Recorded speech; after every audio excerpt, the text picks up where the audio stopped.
আসসালামু আলাইকুম। দেখেন ডিকসনের কি পরিমাণে ফলন। আলহামদুলিল্লাহ, এটা মাল্টিগ্রাফটিং করা একটা গাছ।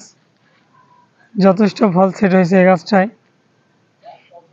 গুনলে মনে হয় 100 টাকার কম ফল হবে না। প্রত্যেকটা ব্রাঞ্চে ব্রাঞ্চে ফল। আসলেই মনোমুগ্ধকর ফলন, যেটা বলে বোঝানো যাবে না। একটা 7তলা ছাদের উপরে গাছটা লাগানো। নিয়ে দেখেন গাছটা কীভাবে বেয়ে উঠছে। হ্যাঁ, খুব বেশি যত্ন নিতে পারে নাই, নানা আসলে বিদেশে থাকে।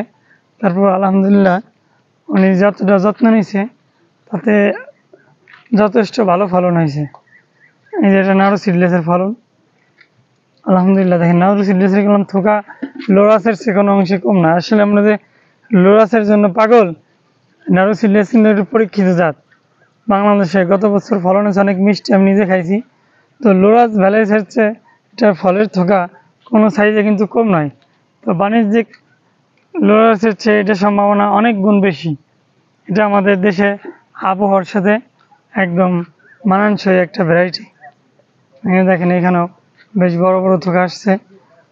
এই গাছে পানি দেওয়া হইতেছে, সেচ দেওয়া হইতেছে, অনেক হিট হয়, যার কারণে এই দেখেন গাছটা এটা গ্রাফটিং করা একটা গাছ। নানা জঙ্গলি একটা গাছ লাগাইছিল, তো এখানে সেলিমে গত বছর গ্রাফটিং করে দিছে। তারপর থেকে আলহামদুলিল্লাহ এই অবস্থা। আসলেই মনোমুগ্ধকর। এই যে দেখেন ডিকসনের ফল, ওই মাথা থেকে এই মাথা পর্যন্ত শুধু ডিকসন আর ডিকসনের ফল, মাঝে আছে আবার নাড়ু সিডলেস।